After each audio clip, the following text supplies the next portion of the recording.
खुलुमबाय गोजोन फुंबिलिनि गासिबो बड'लेण्ड बुब्लिनि अनसायगिरिफोरखौ बरायग्रोबाय। दिनै 25 नभेम्बर शनिबारनि फानजामुथिखौ फरायनो लादों आं कमलि ब्रह्मआ। फानजामुथिनि गिबियाव दं मेष राशि।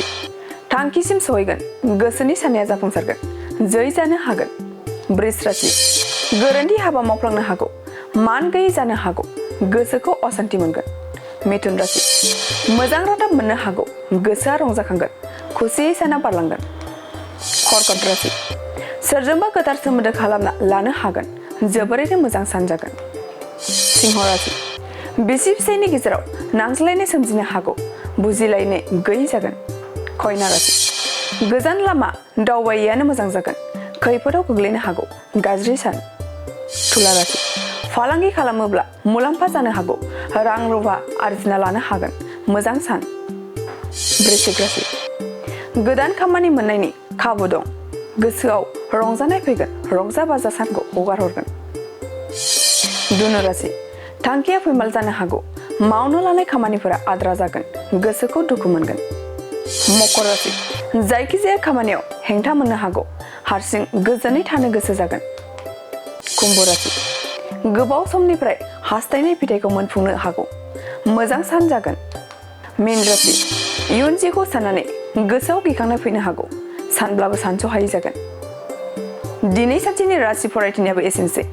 आसा खालामो नोंथांनि दिनैनि साना मोजाङै मोजां थांगोन, बेखौ बड'लेण्ड बुब्लि नखरनिफ्राय मिजिंथिबाय। दानिया फैदो नोंथांनि फानजामुथिखौ बड'लेण्ड बुब्लिनि हेफाजाबजों मिथिना लानि। गोजोन्थों।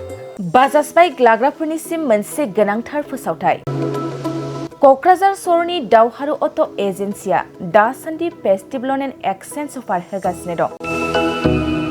एसेल' बिबांनि रां होग्रोनानै गाव गावनि लुबैनाय बाजाज बाइकखौ बायनो हागोन। बे सोलिफु फेस्टिभ ल'न एन्ड एक्सचेन्ज अफाराव बाजाज कम्पानिनि गासैबो मडेलनि बाइक जेरै पालसार, सिटि, प्लेटिना, एवेन्जार, डमिनार आरो गोदानै लन्च जानाय बाजाज मडेलनि पालसार N150 खौबो मोननो हागोन। बे सोलिफु फेस्टिभ ल'न एन्ड एक्सचेन्ज अफाराव गोबांद्राय नङा RC इन्सुरेन्स लाफानानै 9,999 रां बेसेनावनो लवेस्ट डाउन पेमेन्ट होनानै बाइकखौ लानो हागोन।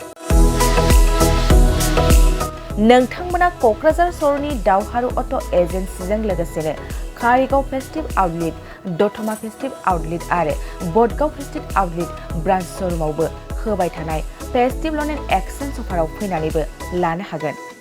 मोजांसिन बाथ्राया बेसोबावदि दावहारु अट' एजेन्सि श'रुमनिफ्राय बाइक बायग्राफोरनो 5 लिटार पेट्रल आरो गंनै हेलमेटबो फ्रि एसुयार्ड गिफ्ट महरै हरनाय जागोन। अब्ला दानो बुकिं खालाम 6000399187 नङाब्ला 8822 018193 जानबुं अनजिमायाव।